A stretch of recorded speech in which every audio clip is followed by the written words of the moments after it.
नमस्कार easy Bengali education YouTube channel समस्त भिउयार्सদের জানাই স্বাগতম।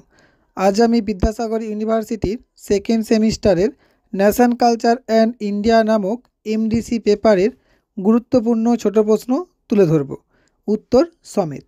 तो देखे नेওয়া যাক এখান থেকে কি পড়তে হবে। একেতে রেখেছি বাংলা লিপির জন্ম হয়েছে কোন লিপি থেকে। ওর সাথে রেখেছি ব্রাহ্মী লিপি থেকে চতুর্থ শতাব্দীতে কোন লিপি উদ্ভূত হয়। প্রথম উত্তর ব্রাহ্মী লিপি, দ্বিতীয় উত্তর গুপ্ত লিপি। দুইয়েতে রেখেছি কে কবে ব্রাহ্মী লিপির পাঠোদ্ধার করেন। উত্তরটা হবে 1837 খ্রিস্টাব্দে জেমস প্রিন্সেপ অশোকের শিলালিপি নিয়ে গবেষণার সূত্রে এই লিপির পাঠোদ্ধার করেন। তিনেতে রেখেছি কোন লিপি থেকে কবে পল্লব লিপি ও কুষাণ লিপি উদ্ভূত হয়। প্রথম উত্তরটা আছে ব্রাহ্মী লিপি থেকে 500 খ্রিস্টাব্দে পল্লব লিপি উদ্ভূত হয়, আর দ্বিতীয় উত্তরটা হচ্ছে 200 খ্রিস্টপূর্বাব্দে কুষাণ লিপি উদ্ভূত হয় ব্রাহ্মী লিপি থেকে। আরেতে রেখেছি ব্রাহ্মী লিপির উৎস সম্বন্ধে ডেভিডস, জেমস, কাস্ট এর মত লেখো। প্রথম উত্তর ডেভিডস কি বলেছিল না ব্রাহ্মী লিপির উৎস হলো কিউনিফর্ম লিপি। জেমসের মতে আরামীয় লিপি, আর কাস্টের মতে ভিন্ন বিদেশি লিপির দৃষ্টান্তকে অনুসরণ করে ভারতীয়রাই সপ্তম অষ্টম শতাব্দীতে ব্রাহ্মী লিপি তৈরি করেন। পাঁচেতে রেখেছি আলেকজান্ডারের আক্রমণ সূত্রে ব্রাহ্মী লিপির আগমন ঘটেছে ভারতে। কার উক্তি না প্রিন্সেপ রোচেত্তে। ছয়েতে রেখেছি সিন্ধুলিপি কী ধরনের লিপি ছিল। সিন্ধুলিপির চিহ্নগুলির বৈশিষ্ট্য কী ছিল। প্রথম উত্তর হচ্ছে চিত্রলিপি, দ্বিতীয় উত্তর প্রায় 400টি চিহ্ন ছিল এবং সেই চিহ্নগুলির মাথায় স্বরচিহ্নবোধক বিভিন্ন রেখাও ছিল। সাতেতে রেখেছি ব্রাহ্মী লিপি পাঠোদ্ধারের সাথে যুক্ত কয়েকজন লিপি বিশেষজ্ঞের নাম লেখো। উত্তর কী হবে না James Prinsep, Christian Lassen, Edwin Norris, Alexander Cunningham. আটেতে রেখেছি সিন্ধুলিপি বা হরপ্পা লিপি নিয়ে পাঠোদ্ধারের চেষ্টা চালিয়েছেন এমন কয়েকজন দেশি বিদেশি বিশেষজ্ঞের নাম লেখো। উত্তর হচ্ছে Father Heras, Gadd Smith, Langdon, Hunter, Swami Shankarananda. নয়ের দাগে রেখেছি সিন্ধুলিপির দুটি বৈশিষ্ট্য লেখো। 1 নম্বর বৈশিষ্ট্য সিন্ধুলিপি ডান থেকে বামে লেখা হতো। 2 নম্বর বৈশিষ্ট্য সিন্ধুলিপি শব্দের চিহ্ন এবং চিহ্ন উভয়কে ধ্বনিগত মান দিয়ে যুক্ত করেছে। 10এতে রেখেছি হরপ্পা লিপি পাঠোদ্ধার কে করেছিলেন। উত্তর হচ্ছে ভারতীয় প্রত্নতত্ত্ববিদ শিকারিপুরা রঙ্গনাথ রাও। 11তে রেখেছি প্রথম হরপ্পান চিহ্ন সম্বলিত সিলমোহর প্রকাশিত হয় কবে, কার ছবিতে। উত্তর হচ্ছে 1875 সালে আলেকজান্ডার ক্যানিংহাম তার আঁকা একটি ছবিতে। 12 দাগে রেখেছি ব্রাহ্মী লিপির দুটি বৈশিষ্ট্য লেখো। 1 নম্বর বৈশিষ্ট্য সচরাচর বাঁ থেকে ডান দিকে পড়া হয় ইউরোপীয়দের লিপির মতো, আর 2 নম্বর বৈশিষ্ট্য প্রতিটি ব্যঞ্জনবর্ণের ভিতরেই অ শব্দটি অন্তর্নিহিতভাবে রয়েছে। 13 দাগে রেখেছি দেবনাগরী লিপি কি, বা যদি বৈশিষ্ট্য পড়ে তাহলেও লিখতে পারবে। উত্তর হচ্ছে 14টি স্বরবর্ণ এবং 34টি ব্যঞ্জনবর্ণ সহ 48টি প্রাথমিক অক্ষরের সমন্বয়ে গঠিত বিশ্বের চতুর্থ সর্বাধিক গৃহীত লিখন পদ্ধতি। 120টিরও বেশি ভাষার জন্য ব্যবহৃত হওয়া লিপি হলো দেবনাগরী লিপি। এই লিপিতেই আমরা সংস্কৃত, প্রাকৃত, হিন্দি ও মারাঠি আজ দেখতে পাই। 14 দাগে রেখেছি কয়েকটি বৌদ্ধ সাহিত্যের নাম লেখো। উত্তর কী হবে না দীপবংশ, মহাবংশ, জাতক, মিলিন্দ পয়। 15 দাগে রেখেছি বৌদ্ধ সাহিত্যের বৈশিষ্ট্য লেখো। 1 নম্বর বৈশিষ্ট্য বৌদ্ধ সাহিত্যের প্রাথমিকভাবে দুটি প্রকার রয়েছে, ক্যানোনিক্যাল এবং নন প্রামাণিক লেখা। 2 নম্বর বৈশিষ্ট্য বৌদ্ধ ধর্মের পবিত্র গ্রন্থগুলি ত্রিপিটক নামে পরিচিত। ত্রিপিটকের মধ্যে রয়েছে সুত্ত পিটক, বিনয় পিটক, অভিধম্ম পিটক। 3 নম্বর বৈশিষ্ট্য ভারতে বৌদ্ধ ধর্মের পতন পর্যন্ত সংস্কৃত বৌদ্ধ সাহিত্য রচনার প্রাধান্য বজায় ছিল। যে কোনো দুটি তোমরা লিখবে। 16 দাগে রেখেছি বৌদ্ধ ধর্মের প্রধান ধর্মগ্রন্থের নাম কি। ওর সাথেই রেখেছি বৌদ্ধ ধর্মের 3টি পিটকের নাম লেখো। প্রথম উত্তরটা ত্রিপিটক, আর দ্বিতীয় উত্তরটা অভিধম্ম পিটক, সুত্ত পিটক, বিনয় পিটক। 17 দাগে রেখেছি জৈন সাহিত্য প্রাথমিকভাবে কয়টি ভাগে বিভক্ত কি কি।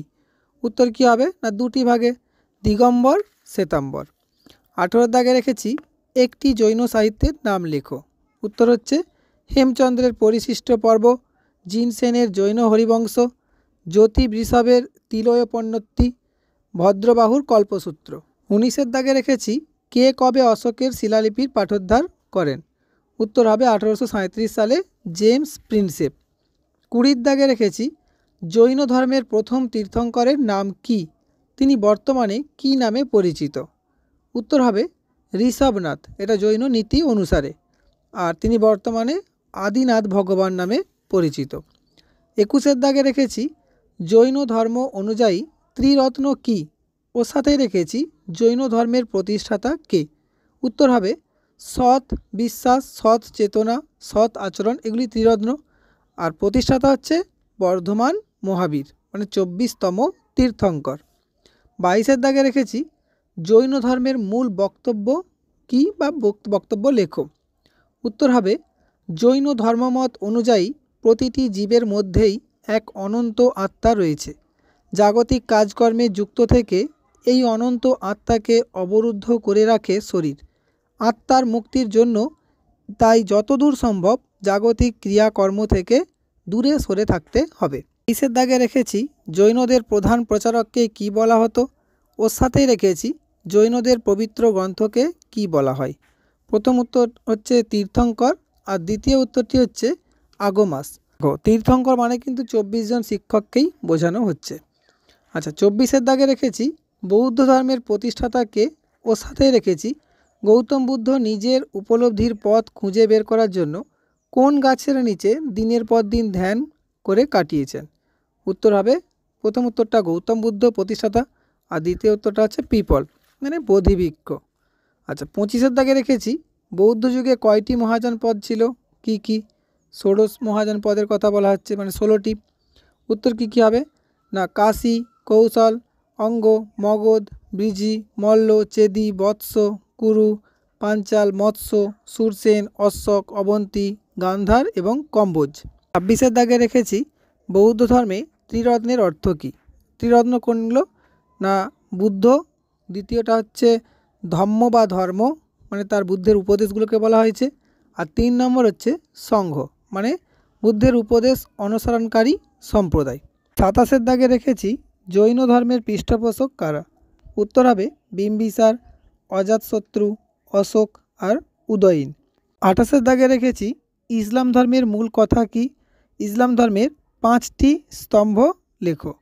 উত্তর হবে আল্লাহর কাছে পূর্ণ আত্মনিবেদনই ইসলাম ধর্মের মূল কথা, আর 5টা স্তম্ভ হচ্ছে শাহাদা, প্রার্থনা, ভিক্ষাদান, উপবাস ও তীর্থযাত্রা।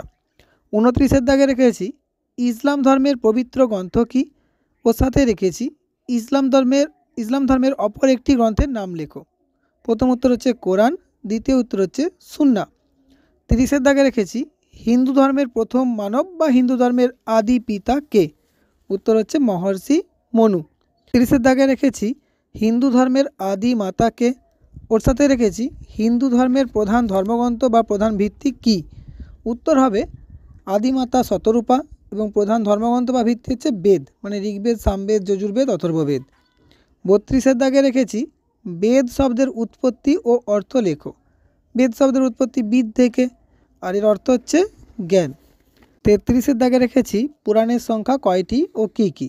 প্রথম উত্তর হচ্ছে 18টি, দ্বিতীয় উত্তর হচ্ছে মৎস্য, মার্কণ্ডের, ভাগবত, ভবিষ্য, ব্রহ্ম, ব্রহ্মাণ্ড, ব্রহ্মবৈবর্ত, বায়ু, বিষ্ণু, বরাহ, বামন, অগ্নি, নারদ, কুর্ম, লিঙ্গ, গরুড়, কুম, স্কন্দ। 34 দাগে রেখেছি হিন্দু ধর্মের সংস্কার ও দার্শনিকতার ব্যাখ্যা করেছেন এমন কয়েকজনের নাম লেখো।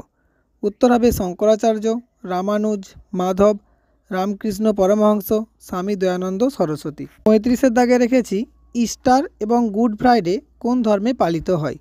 ওর সাথে রেখেছি খ্রিস্ট ধর্মের প্রতিষ্ঠাতা কে। প্রথম উত্তরটা হচ্ছে খ্রিস্টান ধর্মে। বলে রাখি ইস্টার বলতে মৃতদের মধ্য থেকে যিশুর পুনরুত্থানকে বোঝানো হয়, আর গুড ফ্রাইডে বলতে যিশু খ্রিস্টের ক্রুশবিদ্ধকরণ এবং কালভারিতে তার মৃত্যুর স্মরণ করাকে বলা হয়। আর খ্রিস্ট ধর্মের প্রতিষ্ঠাতা হচ্ছে যিশু খ্রিস্ট। 36 দাগে রেখেছি খ্রিস্টানদের ধর্মগ্রন্থের নাম কি। ওর সাথেই রেখেছি খ্রিস্ট ধর্মে মানুষরা ট্রিনিটিতে বিশ্বাসী। এই ট্রিনিটি কি? প্রথম উত্তর হচ্ছে বাইবেল ধর্মগ্রন্থের নাম, আর ট্রিনিটি হচ্ছে চিরন্তন পিতা, চিরন্তন সন্তান, আর হচ্ছে পূর্ণ আত্মা। 37-এর দাগে রেখেছি পালি ভাষায় লেখা কিছু গ্রন্থের নাম লেখো। উত্তর কী হবে? না ত্রিপিটক, দীপবংশ, মহাবংশ আর মিলিন্দ পান্নাহ। 38-এর দাগে রেখেছি প্রাকৃত ভাষায় রচিত আখ্যান কাব্য ও মহাকাব্যের নাম লেখো। প্রথম উত্তরটা হচ্ছে প্রবর সেনের সেতুবন্ধ বা রাবণবহ বা বাকপতিরাজের গৌড়বহ, এগুলো আখ্যান কাব্য মহাকাব্য। এছাড়াও যদি নাটক বলে তাহলে রাজশেখরের কর্পূর মঞ্জরি, এবং যদি কিছু গ্রন্থের নাম জানতে চাই তাহলে পিঙ্গল রচিত প্রাকৃত পৈঙ্গল আর হাল রচিত গাহা সত্যসাই গ্রন্থ। 39-এর দাগে রেখেছি পারসিক ধর্মের প্রবর্তক কে? এদের ধর্মগ্রন্থের নাম কি? এই ধর্মের দেবতা কে? প্রথম উত্তর হচ্ছে জরথ্রুস্ট, দ্বিতীয় উত্তর আবেস্তা বা জেন্দাবেস্তা, 3 নম্বর উত্তর হচ্ছে আহুরা মাজদা। 40-এর দাগে রেখেছি মহাপুরাণ বা বৃহত্তর পুরাণ কি কি? উত্তর হচ্ছে ভাগবত পুরাণ, স্কন্দ পুরাণ। 41-এর দাগে রেখেছি তেলেগু সাহিত্যের জনক কে? তেলেগু ভাষায় শ্রেষ্ঠ কবি? প্রথম উত্তর হচ্ছে ভারতেন্দু হরিশ্চন্দ্র, এটা আধুনিক হিন্দি সাহিত্যের জনক। আর দ্বিতীয় উত্তর হচ্ছে ভট্টরাকা। 42-এর দাগে রেখেছি উর্দু ভাষার জনক কে? উর্দু ভাষায় লেখা একটি গ্রন্থের নাম লেখো। প্রথম উত্তর হচ্ছে মৌলভী আব্দুল হক, আর দ্বিতীয় উত্তর হচ্ছে দিওয়ান। 43-এর দাগে রেখেছি তেলেগু ভাষায় লেখা কয়েকটি গ্রন্থের নাম লেখো। উত্তর কী হবে? না অমুক্ত মাল্যদা, মনুচরিত্র, জাম্ববতী কল্যাণম, সত্যবাদু পরিণয়া। আচ্ছা, 44-এর দাগে রেখেছি হিন্দি সাহিত্যের জনককে? এই ভাষায় রচিত কয়েকটি গ্রন্থের নাম লেখো।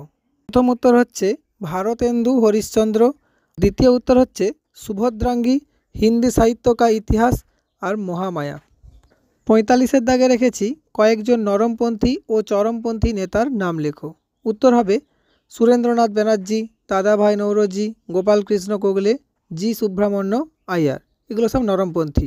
আর চরমপন্থীদের মধ্যে হবে লালা লাজপত রায়, বালগঙ্গাধর তিলক, বিপিন চন্দ্র পাল, অরবিন্দ ঘোষ। 46-এর দাগে রেখেছি পুনা চুক্তি কবে কাদের মধ্যে হয়েছিল? উত্তর হবে 1932 সালে 24শে সেপ্টেম্বর ডক্টর বি.আর. আম্বেদকর এবং মহাত্মা গান্ধীর মধ্যে।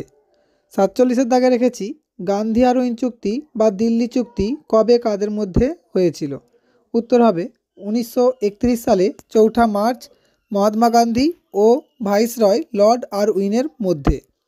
48-এর দাগে রেখেছি গান্ধী আরউইন চুক্তির দুটি শর্ত লেখো। উত্তর কী হবে? না সরকারের সকল রাজনৈতিক বন্দীকে মুক্তি দেওয়া, 2 নম্বর হচ্ছে আইন অমান্য আন্দোলন স্থগিত করা, 3 নম্বর দ্বিতীয় গোলটেবিল বৈঠকে ভারতীয় জাতীয় কংগ্রেসের অংশগ্রহণ। 49-এর দাগে রেখেছি পুনা চুক্তির শর্তগুলি লেখো।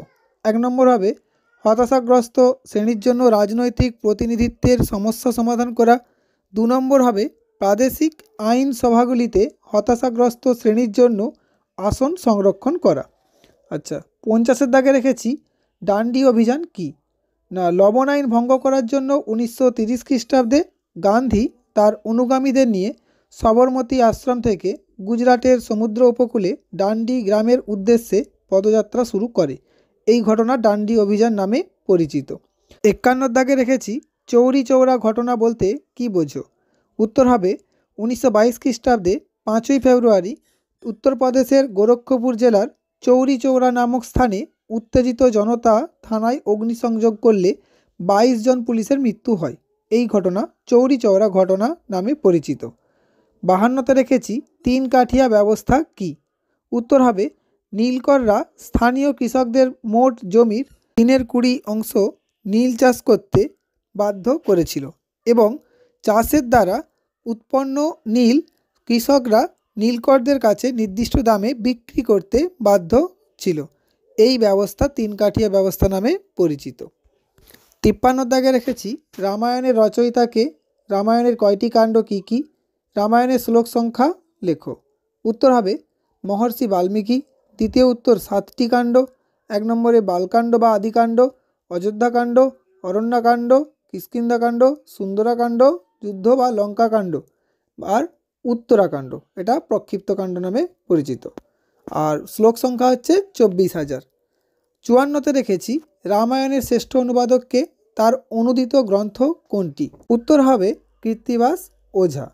দ্বিতীয় উত্তর শ্রীরাম পাঁচালী। আর যদি মহিলা একজন রামায়ণ অনুবাদকের নাম জানতে চাই সেক্ষেত্রে চন্দ্রবতী লিখবে।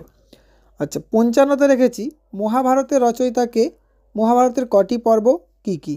প্রথম উত্তর হচ্ছে মহর্ষি কৃষ্ণদ্বৈপায়ন বেদব্যাস। 18টি পর্ব। 18টি পর্ব হলো আদি পর্ব, সভা পর্ব, বন পর্ব, বিরাট পর্ব, উদ্যোগ পর্ব, ভীষ্ম, দ্রোণ, কর্ণ, শল্য, সৌপ্তিক, স্ত্রী, শান্তি, অনুশাসন, অশ্বমেধিক, আশ্রমবাসিক। 56তে রেখেছি মহাভারতের শ্রেষ্ঠ অনুবাদক, আদি অনুবাদক কে, তাদের রচিত গ্রন্থের নাম লেখো। উত্তর হচ্ছে শ্রেষ্ঠ অনুবাদক কাশিরাম দাস, তার গ্রন্থের নাম ভারত পাঁচালী। আদি অনুবাদক কবীন্দ্র পরমেশ্বর, তার গ্রন্থের নাম পাণ্ডব বিজয়। এখানে একটা কথা বলে রাখি, যারা যারা ভিডিওটি দেখছো, যদি ভিডিওটি তোমাদের উপকারে লেগে থাকে তাহলে অবশ্যই চ্যানেলটি সাবস্ক্রাইব করে ভিডিওটি লাইক করে বন্ধুদের মধ্যে শেয়ার করে দিও।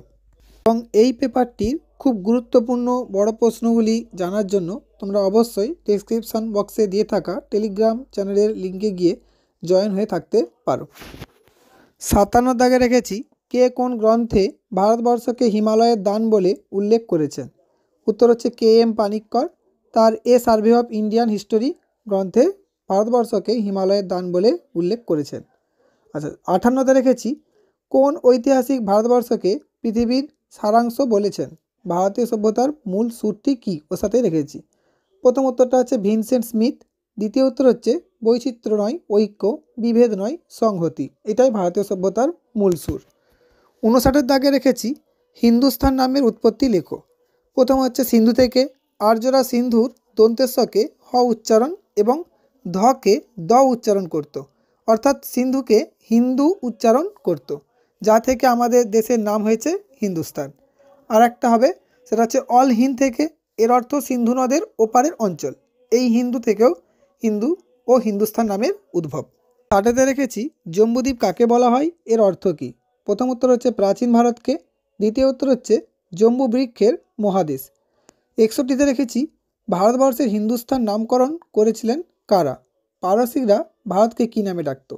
প্রথম উত্তর হচ্ছে পারসিকরা, আর দ্বিতীয়টা হচ্ছে অল হিন্দ। 62 দাগে রেখেছি আর্যরা ভারতের কোথায় প্রথম বসতি স্থাপন করেছিল? ওর সাথে রেখেছি আর্যরা প্রথম কোথায় বসতি স্থাপন করে।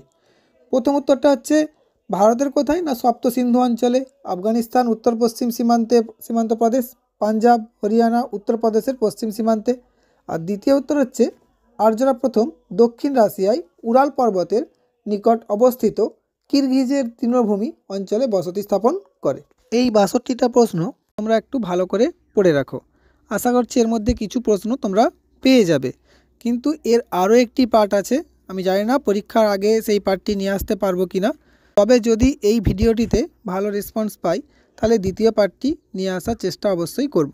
দ্বিতীয় পর্বের প্রশ্ন উত্তরগুলি যদি তোমরা পেতে চাও তাহলে অবশ্যই চ্যানেলটি সাবস্ক্রাইব করে বেল আইকনটি ক্লিক করে রাখতে পারো, যাতে খুব তাড়াতাড়ি নোটিফিকেশান পেয়ে যাও। আর যদি এই পেপারের খুব গুরুত্বপূর্ণ বড় প্রশ্নগুলি জানতে চাও তাহলে অবশ্যই বলবো যে ডেসক্রিপশান বক্সে টেলিগ্রাম চ্যানেলের লিঙ্ক দেওয়া থাকবে, তোমরা সেখানে জয়েন হয়ে যাবে। ধন্যবাদ।